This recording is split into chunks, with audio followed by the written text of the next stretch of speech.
Assalamualaikum warahmatullahi wabarakatuh. Dan sebelumnya kami akan memperkenalkan anggota dari kelompok kami.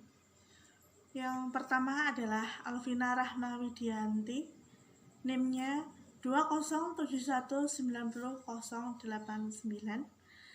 Dan yang kedua adalah Segar Viladarianti, NIM 207190111. Selanjutnya kami akan memulai presentasi. Yang pertama, pengertian silabus. Silabus adalah rencana pembelajaran untuk satu semester ke depan, di mana di dalamnya terdapat standar kompetensi dasar, tujuan pembelajaran, kegiatan pembelajaran, media sumber, serta alat evaluasi yang digunakan. Silabus disusun berdasarkan standar isi yang di dalamnya berisikan identitas mata pelajaran, standar kompetensi atau SK, dan kompetensi dasar atau KD. Materi pokok atau pembelajaran indikator penilaian alokasi, waktu, dan sumber belajar. Silabus bermanfaat sebagai pedoman dalam mengembangkan pembelajaran seperti pembuatan rencana pembelajaran, pengelolaan kegiatan pembelajaran, dan pengembangan sistem penilaian pembelajaran. Nah, selanjutnya yaitu prinsip-prinsip pengembangan silabus. Di sini kami mencantumkan ada 8 pengembangan silabus. Yang pertama ilmiah, yang kedua relevan, yang ketiga sistematis, yang keempat konsisten, yang kelima memadai, yang keenam aktual, yang ketujuh fleksibel, dan yang terakhir yang kedelapan adalah menyeluruh.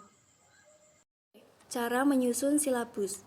Upaya-upaya pengembangan silabus dan rencana pelaksanaan pembelajaran. Upaya-upaya yang dapat dilakukan dalam pengembangan silabus dan rencana pelaksanaan pembelajaran adalah sebagai berikut. Yang pertama, melakukan diskusi. Yang kedua, mengikuti pelatihan. Yang ketiga, menyediakan sarana dan prasarana. Menurut Suryo Subroto dalam Trianto,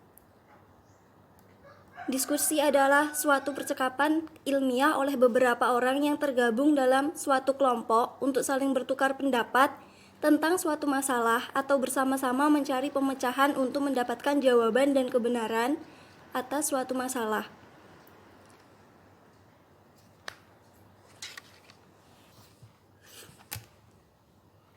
Guru yang satu dengan yang lainnya saling bertukar pendapat dalam pengembangan silabus dan rencana pelaksanaan pembelajaran di sekolah, mengikuti pelatihan, workshop, dan penataran guru dalam pengembangan silabus dan rencana pelaksanaan pembelajaran diawali dengan mengikuti pelatihan, workshop, dan penataran yang diselenggara penyusun rekan oleh Departemen Pendidikan Nasional.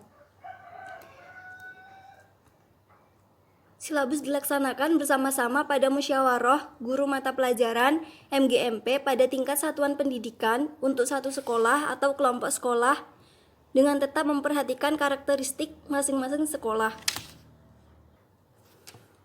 D. Komponen dan langkah-langkah pengembangan silabus. Yang pertama, komponen silabus memuat sekurang-kurangnya komponen berikut ini. A. Identifikasi silabus. B. Standar kompetensi. C. Kompetensi dasar. D. Materi pokok pembelajaran, kegiatan pembelajaran, indikator, penilaian, alokasi waktu, dan sumber belajar. Yang kedua, langkah-langkah pengembangan silabus. Yang pertama, mengisi identitas silabus. Identitas terdiri dari nama sekolah atau madrasah, kelas, mata pelajaran, dan semester. B. Menuliskan standar.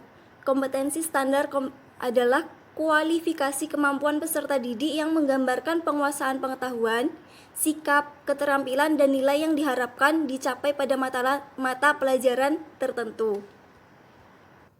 A. Identifikasi silabus. B. Standar kompetensi. C. Kompetensi dasar. D. Materi pokok pembelajaran, kegiatan pembelajaran, indikator, penilaian, alokasi waktu, dan sumber belajar. Yang perlu dikaji dalam standar isi mata pelajaran dengan memperhatikan yang pertama urutan berdasarkan konsep dasar ilmu SK atau KD. Yang kedua, keterkaitan antar standar kompetensi dan kompetensi dasar dalam mata pelajaran. Yang ketiga, berkaitan standar kompetensi dan kompetensi dasar antar mata pelajaran. Dalam mengidentifikasi materi pokok pembelajaran harus dipertimbangkan yang pertama, relevansi materi pokok dengan indikator KDSK, tingkat perkembangan fisik, intelektual, emosional, sosial, dan spiritual peserta didik, kebermanfaatan bagi peserta didik, struktur keilmuan, kedalaman dan keleluasaan materi, alokasi waktu, tingkat kepentingan, layak dipelajari, dan menarik minat mengembangkan kegiatan pembelajaran.